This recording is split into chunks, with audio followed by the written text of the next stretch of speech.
कुनै अवैध सम्बन्धहरूबाट बनेका अवैध गर्भधारणबाट बनेका पार्टीहरू छन्। अब त्यस्ता पार्टीहरूलाई महाधिवेशनमा बोलाइरहनुपर्छ जस्तो मलाई लाग्दैन। यो धक्कालाई महाधिवेशनले स्वीकृतिको रूपमा बदल्दै यो 1 वर्षभित्र हुने सबै तहको निर्वाचनमा नेकपा एमालेको वर्चस्वलाई पुनर्स्थापित गर्ने र सबै तहमा लोकप्रिय जनमतसहित बहुमत प्राप्त गर्ने त्यो अठोट महाधिवेशनले गर्छ र अब धेरै समय कुर्नु पर्दैन। नियमित प्रक्रियाबाटै चुनाव भयो भने पनि फागुन चैतमा स्थानीय तहको चुनाव र आउने मङ्सिरमा संसदीय चुनाव हुनुपर्छ प्रदेश र सङ्घको। सरकारबाट एमाले सबै ठाउँबाट बाहिर निस्कियो भन्ने यहाँहरूको जुन छ त्यो त फ्याक्ट नै हो, त्यो होइन भन्ने कुरा होइन, त्यो फ्याक्ट नै हो। र संसदीय व्यवस्थामा यो कुनै राजनीतिक आग्रहले सरकार बन्ने अथवा विघटन हुने कुरा हुँदैन।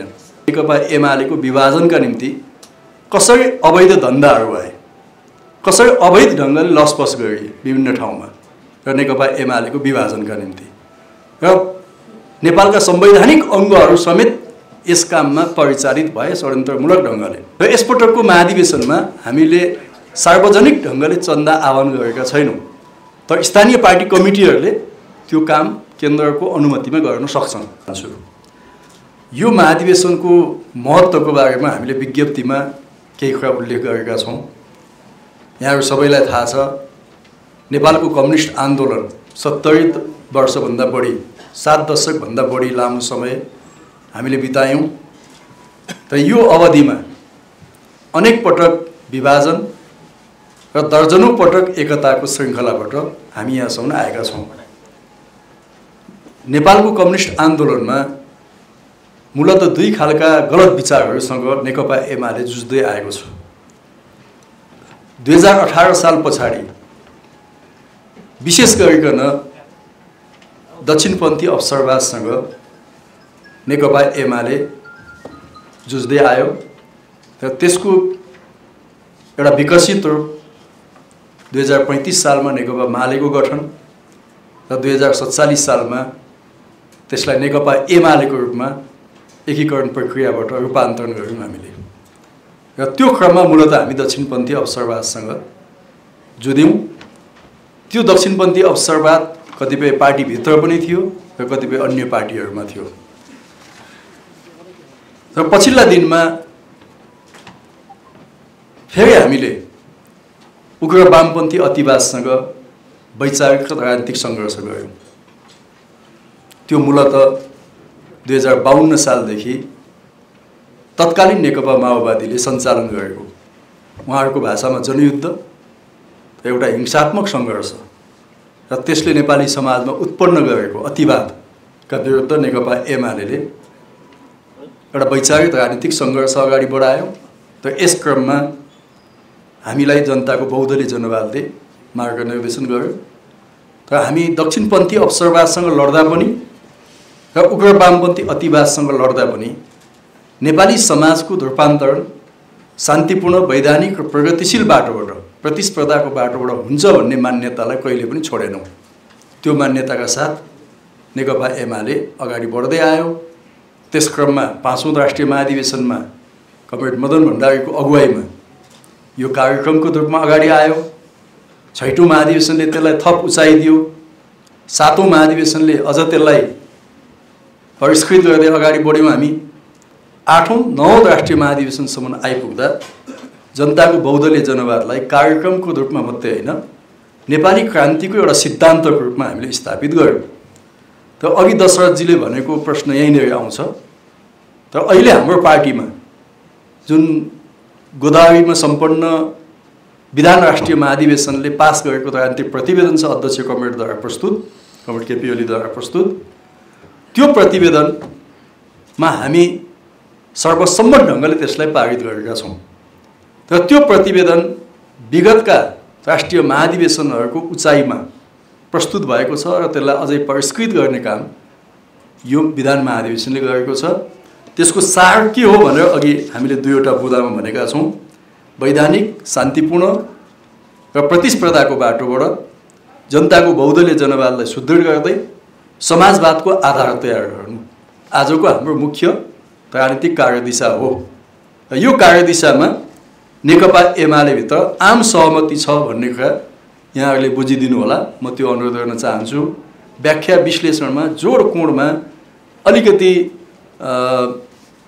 जोडकोणहरूमा कहिलेकाहीँ कुराहरू तलमाथि हुन सक्लान् व्यक्तिहरूको बुझाइमा, तर पार्टीको बुझाइ त्यही हो र त्यो बुझाइमा नै हामी एकमत छौँ भन्ने कुरा यहाँहरूको बिचमा म राख्न चाहन्छु। र यो 10औं राष्ट्रिय महाधिवेशनले यो बुझाइलाई अझ सुस्पष्ट गर्छ र विधान राष्ट्रिय महाधिवेशनले पास गरेका 3वटा प्रतिवेदनहरू, राजनीतिक प्रतिवेदन, सांगठनिक प्रस्ताव र विधान सम्बन्धी संशोधन प्रस्ताव जुन हामीले पास गरेका छौँ, यो 10औं राष्ट्रिय महाधिवेशनमा जानकारीको लागि त्यो टेबल हुन्छ।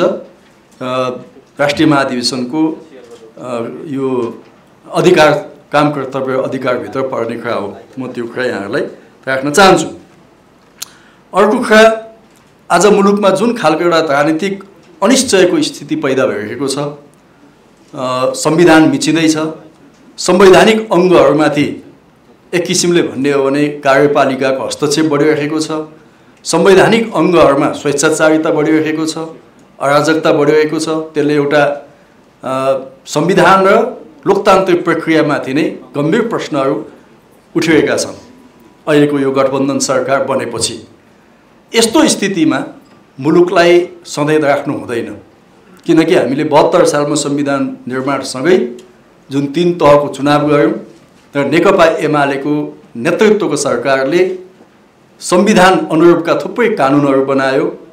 संविधान अनुरूप नभएका कानुनहरू खारेज भए। प्रदेशलाई हामीले स्थापित गऱ्यौँ, स्थानीय तहलाई स्थापित गऱ्यौँ र सङ्घीयतालाई स्थापित गर्ने काम अगाडि बढायौँ र एउटा लोकतान्त्रिक स्थायित्वतिर मुलुकलाई अगाडि बढाइरहेको अवस्थामा आज बनेको गठबन्धनले यो प्रक्रियालाई भत्काइरहेको छ र एउटा आशलाग्दो अवस्था नेपालमा सिर्जना भएकोमा फेरि पनि एउटा पुरानै एउटा असंसदीय, अलोकतान्त्रिक र स्वेच्छाचारी शासन मार्फत राजनीतिक अस्थिरतातिर मुलुकलाई धकेल्ने प्रयत्न भइरहेको छ शक्तिहरूको स्वार्थमा। त्यसकारणले यो 10औं राष्ट्रिय महाधिवेशनले अब नेकपा एमालेको लागि मात्रै होइन, सिङ्गो मुलुकको निम्ति एउटा ताजा जनादेशमा जानु र जनताको अभिमत मार्फत फेरि एउटा लोकतान्त्रिक राजनीतिक स्थायित्वतिर मुलुकलाई फर्काउने जुन ऐतिहासिक काम हो, त्यो कामलाई हाम्रो महाधिवेशनले अझै ठोस ढङ्गले अगाडि बढाउनेछ। यहाँहरूले अघि उठाएका जिज्ञासामा म त्यो कुरा पनि राख्न चाहन्छु। अर्को कुरा, उद्घाटन र नेतृत्वको बारेमा यहाँहरूले चर्चा गर्नुभयो। वास्तवमा नेकपा एमाले नै त्यो एउटा पहिलो पार्टी हो जसले आफ्नो राष्ट्रिय महाधिवेशनलाई 2 भागमा बाँडेको छ। यो हाम्रो लामो अनुभवबाट निकालेको निष्कर्ष हो। मलाई विश्वास छ कि अब क्रमशः अरू राजनीतिक दलहरूले पनि आफ्नो महाधिवेशनलाई यसरी नै सम्पन्न गर्दै जानेछन् भन्ने नै मलाई लाग्छ। त्यस अर्थमा एमाले यसको एउटा अग्रणी संस्थाको रूपमा स्थापित भएको छ।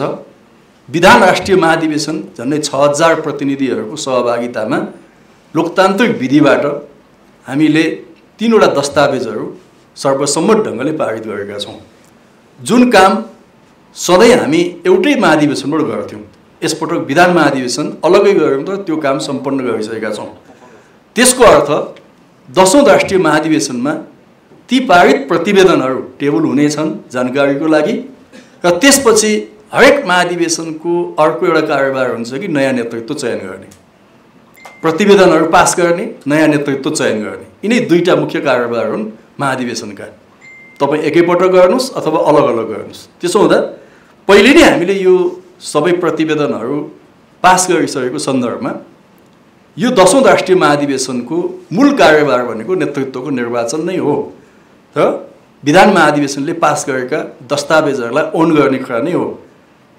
र यो विधान महाधिवेशन पछि हुने महाधिवेशन भएको हुनाले मूलतः यसले नेतृत्व चयन गर्नेछ र त्यसमा यहाँले जुन कुरा भन्नुभयो कि वैचारिक छलफल हुन्छ कि हुन्न भनेर भन्नुभयो।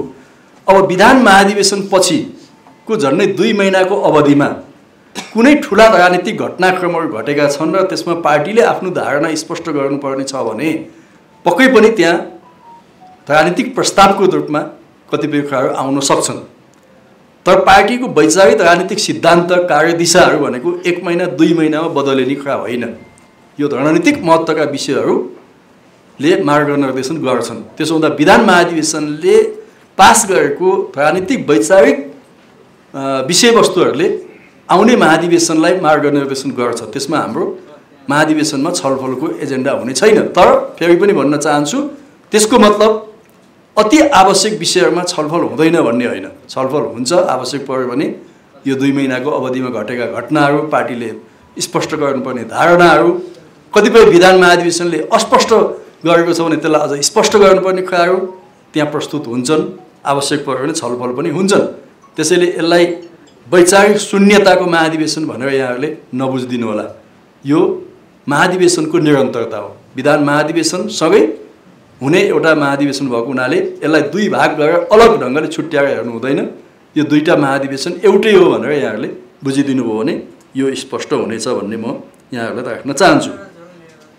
त्यसो हुँदा स्वाभाविक ढङ्गले 10 गते ऐतिहासिक र भव्य ढङ्गले यसको उद्घाटन हुनेछ नारायणी नदीको किनारमा विशाल मैदानमा, हैन। हाम्रो मूल व्यवस्थापन समितिले 5 लाखभन्दा बढी जनसहभागिताका साथ यो महाधिवेशन उद्घाटन गर्ने एउटा लक्ष्य राखेको छ।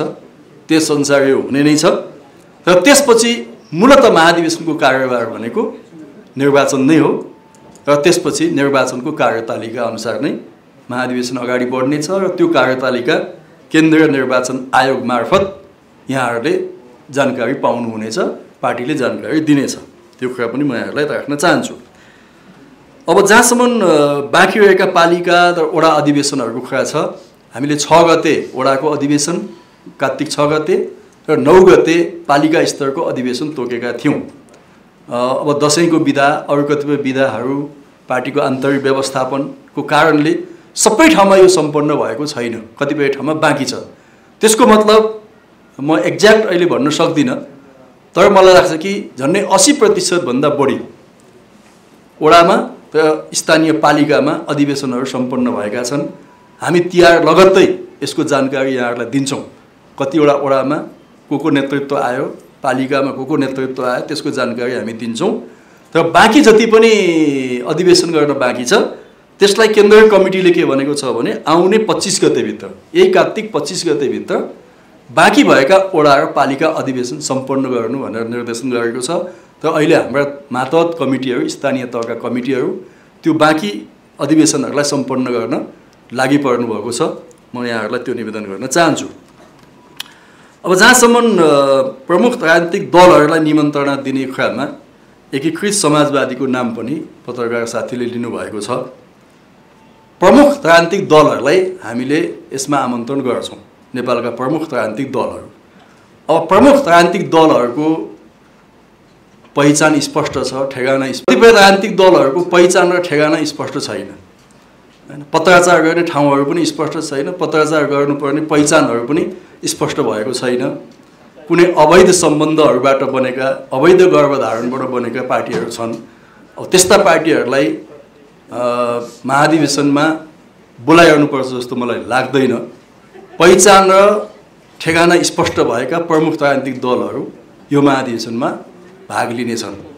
राजनीतिक शक्तिहरूको अवैध सम्बन्धहरूबाट बनेका राजनीतिक पार्टीहरूका नाममा बनेका समूहहरूप्रतिको हाम्रो धारणा त्यही हुनेछ। यहाँहरूलाई म त्यो राख्न चाहन्छु। अरू केही छ भने यहाँहरूले फेरि राख्न सक्छ। राजनीतिक दलहरूमा एकाउन्ट सिस्टममा सबभन्दा पारदर्शी नेकपा एमाले छ। त्यो यहाँहरूले चेक गर्न सक्नुहुन्छ। हाम्रो हरेक वर्ष अडिट हुन्छ, आन्तरिक अडिट हुन्छ, साथै अनुमति प्राप्त लेखा परीक्षकहरूबाट पनि लेखा परीक्षण हुने सिस्टम छ हाम्रो। त्यो सिस्टम छ र तलदेखि माथिसम्म पार्टीका स्थानीय तहसम्म त्यो हुन्छ। र यसपटकको महाधिवेशनमा हामीले सार्वजनिक ढङ्गले चन्दा आह्वान गरेका छैनौँ, तर स्थानीय पार्टी कमिटीहरूले त्यो काम केन्द्रको अनुमतिमा गर्न सक्छन्। किनभने यातायात खर्चदेखि अन्य कतिपय खर्चहरू स्थानीय तहले जुटाउनु पर्ने भएको हुनाले त्यो गर्न सक्छन्। तर त्यसको निम्ति केन्द्रीय कार्यालयसँग, केन्द्रीय आर्थिक विभागसँग पूर्व अनुमति लिएर उहाँहरूले गर्न सक्नुहुन्छ। यो पटक हाम्रो पार्टीको सङ्गठित सदस्यता शुल्क र नवीकरण शुल्क एउटा हाम्रो मुख्य खर्चको स्रोत त्यो हो।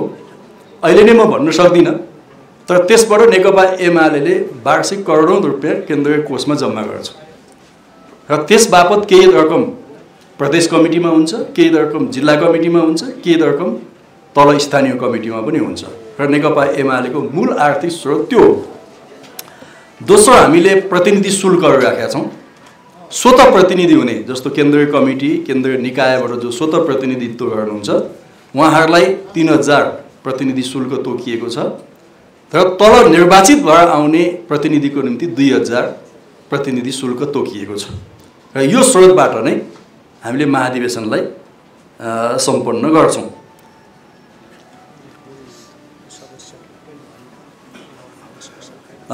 र मैले यहाँलाई निवेदन गरेँ कि स्वैच्छिक ढङ्गले आम पार्टी सदस्यहरूले स्थानीय तहको व्यवस्थापन गर्नुपर्छ।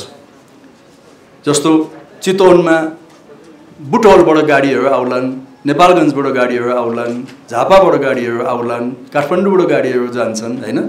यसको व्यवस्थापन सम्बन्धित तहको पार्टी कमिटीले गर्छ र त्यसका निम्ति पार्टी सदस्यहरूबाट स्वैच्छिक सहयोग आह्वान हुन्छ र मैले अघि निवेदन गरेँ कि त्यहाँका सम्बन्धित कमिटीहरूले केन्द्रको पूर्व अनुमतिमा केही आर्थिक सङ्कलनहरू गर्न सक्छन्।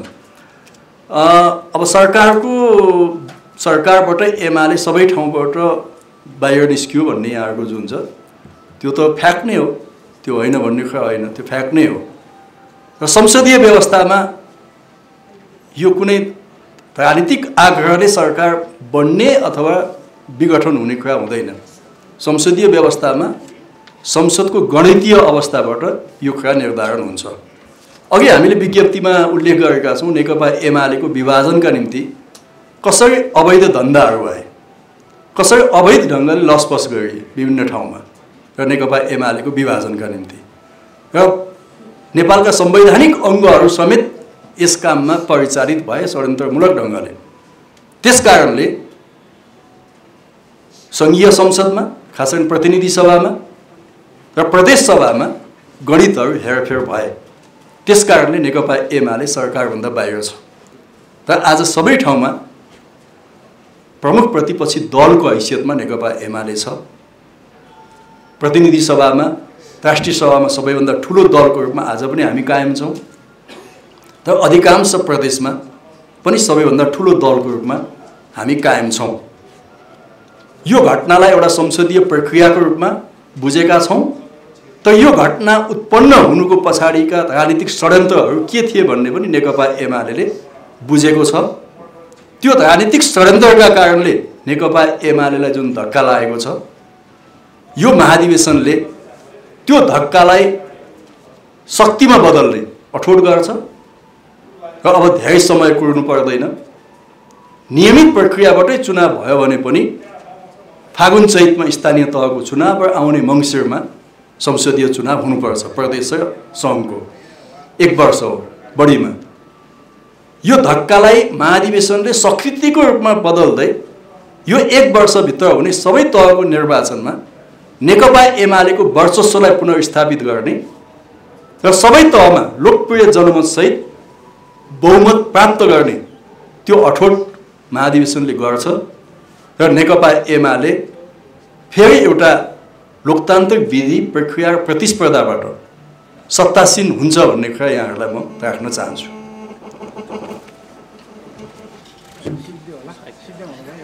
केही छ साथीहरू? विधान महाधिवेशनमा हामीले सबै कुरा गरिसक्यौँ। अब यो चितवनको महाधिवेशन चाहिँ नेतृत्व मात्रै चयन गर्ने भनिरहेको अवस्था छ। अनि असन्तुष्ट पक्ष भनौँ यहाँ त 10 भाइ अहिले पनि यो जनताको बहुदलीय जनतावादमा लिएर चाहिँ यो कार्यक्रम हो कि मार्ग निर्देशक सिद्धान्त हो भनेर चाहिँ प्रश्न उठाइरहेको बेलामा चितवन महाधिवेशनमा चाहिँ यो विषयमा कुरा उठ्छ कि उठ्दैन, अनि नेतृत्व चाहिँ कसरी चयन हुन्छ, सर्वसहमति भनिरहेको अवस्था छ। अहिले पनि वडा र अन्यहरू चाहिँ सर्वसहमति भइरहेको अवस्था छ। त्यहाँ चाहिँ के हुन्छ, कहिले हुने भन्ने अन्यल देखिन्छ। प्रतिनिधि चयन हुनुभन्दा अगाडि त सक्नै पर्छ भनेर यहाँ भनिरहेको देखिन्छ। तर त्यसलाई त्यसको एकमुष्ट सूचना आउने कुरा र त्यसलाई नेतृत्व चयन सुनिश्चित भएको कुरा चाहिँ कसरी गर्नुहुन्छ? मित्रहरू, नेपालको सबैभन्दा ठुलो र प्रमुख राजनीतिक दल नेपाल कम्युनिस्ट पार्टी एमालेको 10औं राष्ट्रिय महाधिवेशन यही 2078 मङ्सिर 10 देखि 12 गतेसम्म चितवनमा आयोजना हुन गइरहेको यहाँहरूलाई जानकारी नै छ। यस महाधिवेशनको मूल नारा दक्षिणपन्थी अवसरवाद र संगठनात्मक अराजकतालाई परास्त गरौँ, जबजको मार्गदर्शनमा समाजवादको आधार निर्माण गरौँ रहेको छ। नेपालको लोकतान्त्रिक आन्दोलनको अग्रणी, शान्तिपूर्ण जनक्रान्तिको संवाहक, संविधान निर्माण 2072 को निर्णायक शक्ति, राष्ट्रियता, जनजीविका र सामाजिक न्यायका लागि सञ्चालित आन्दोलनको मुख्य परिचालक शक्ति हुनुको नाताले नेकपा एमालेको आसन्न 10औं राष्ट्रिय महाधिवेशनको ऐतिहासिक महत्त्व रहने र राष्ट्रिय तथा अन्तर्राष्ट्रिय समुदायबाट व्यापक चासो साथ हेरिरहेको तथ्य स्वतः स्पष्टै छ। 2006 सालमा कमरेड पुष्पलालको नेतृत्वमा स्थापित नेपाल कम्युनिस्ट पार्टी विभाजन र एकताका अनेकन श्रृङ्खलाहरू पार गर्दै यहाँसम्म आइपुगेको छ।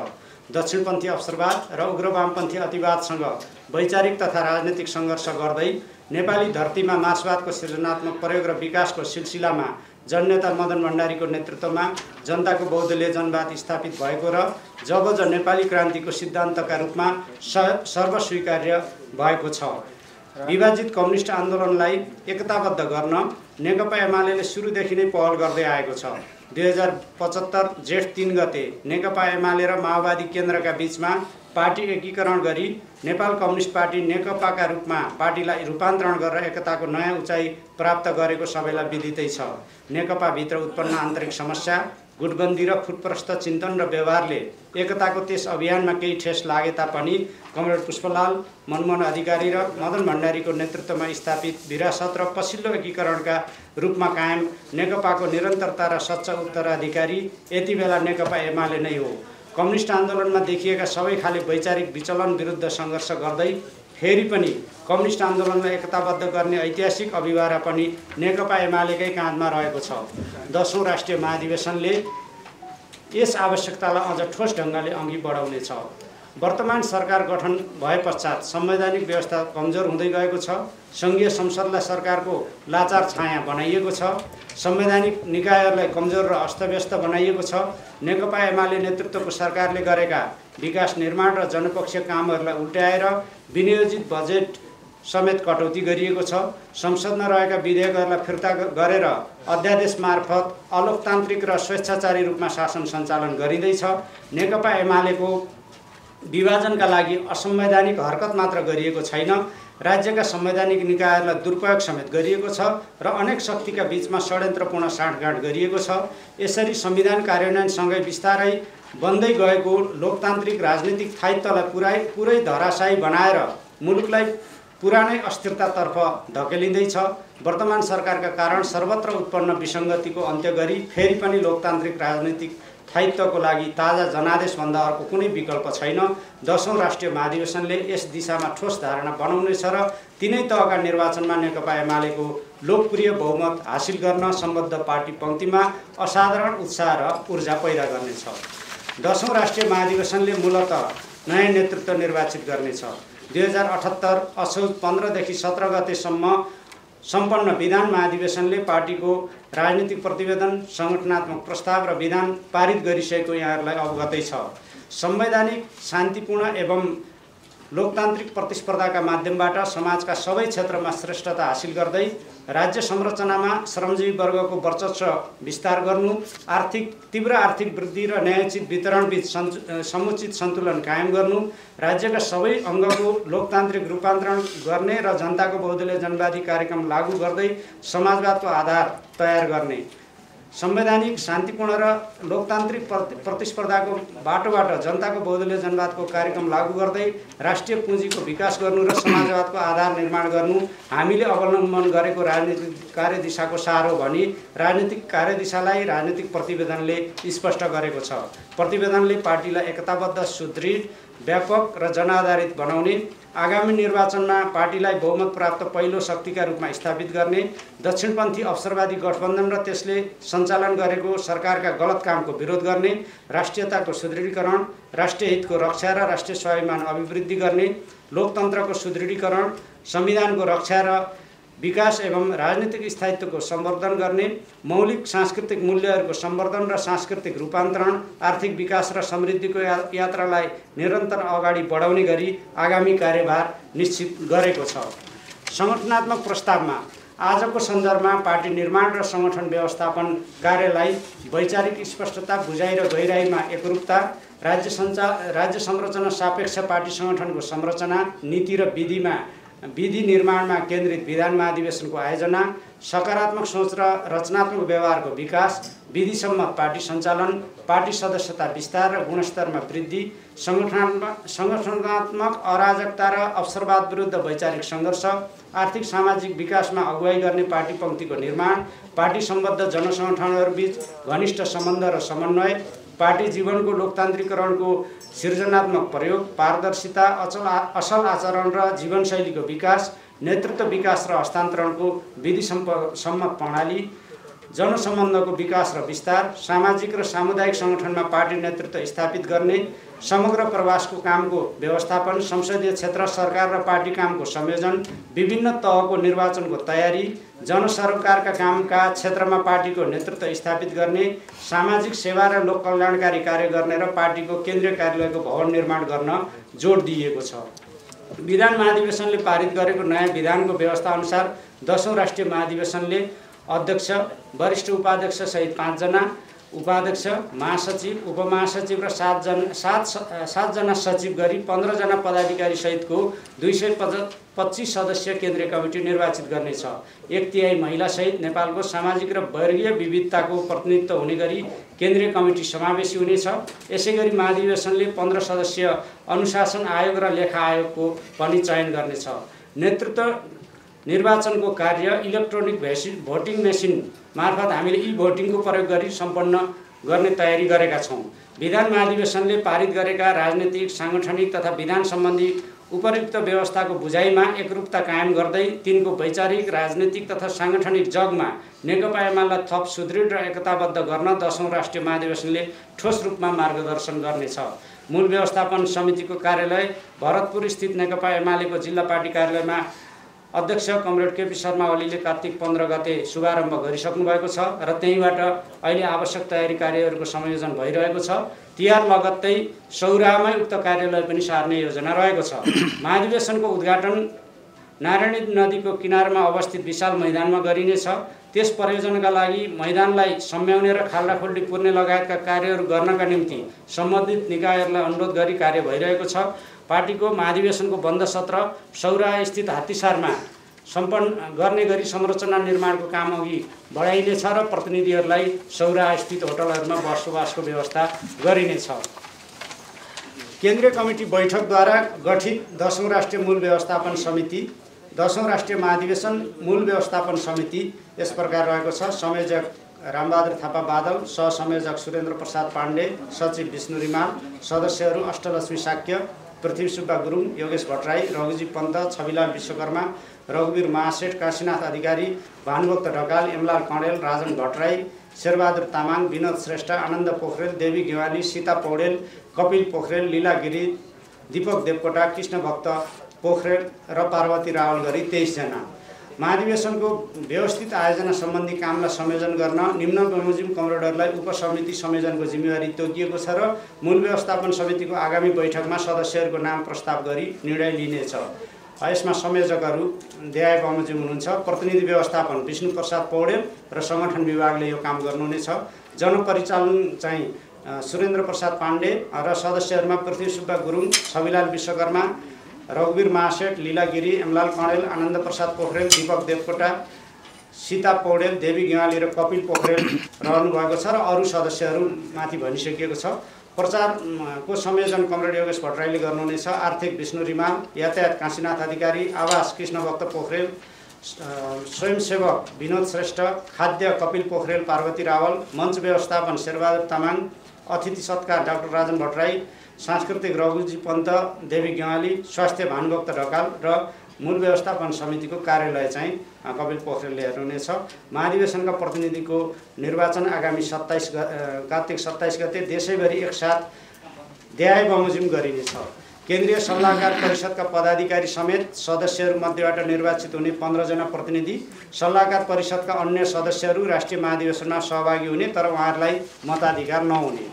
प्रदेश र सो सरहका कमिटीका पदाधिकारी र सदस्यहरूमध्येबाट कम्तीमा 2 महिलासहित 5 जनाका दरले निर्वाचित हुने प्रतिनिधि, प्रतिनिधि सभा निर्वाचन क्षेत्र अन्तर्गतका 1200 सम्म पार्टी सदस्य मध्येबाट कम्तीमा 1 महिलासहित 3 जनाका दरले निर्वाचित हुने प्रतिनिधि, सो सङ्ख्यामा 800 सम्म सदस्य थप भएमा थप 1 जना, 1600 सम्म सदस्य थप भएमा थप 2 जना, 2400 सम्म सदस्य थप भएमा कम्तीमा 1 महिलासहित 3 जना र सोभन्दा बढी भएमा सोही अनुपातमा निर्वाचित हुने प्रतिनिधि, 3 जना प्रतिनिधि निर्वाचित हुँदा कम्तीमा 1 महिला अनिवार्य हुने।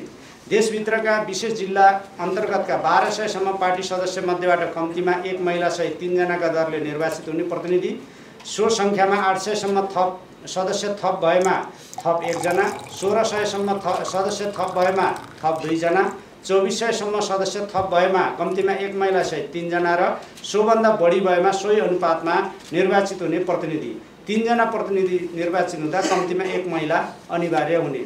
देशभरिका जिल्ला र विशेष जिल्ला अन्तर्गतका 500 सम्म दलित पार्टी सदस्य मध्येबाट निर्वाचित हुने 1 जना प्रतिनिधि, सो सङ्ख्यामा 500 सम्म सदस्य थप भएमा थप 1 जना, 1000 सम्म सदस्य थप भएमा थप 2 जना, 1500 सम्म सदस्य थप भएमा कम्तीमा 1 महिलासहित 3 जना र सोभन्दा बढी भएमा सोही अनुपातमा निर्वाचित हुने दलित प्रतिनिधि, 3 जना प्रतिनिधि निर्वाचित हुँदा कम्तीमा 1 जना महिला अनिवार्य हुने।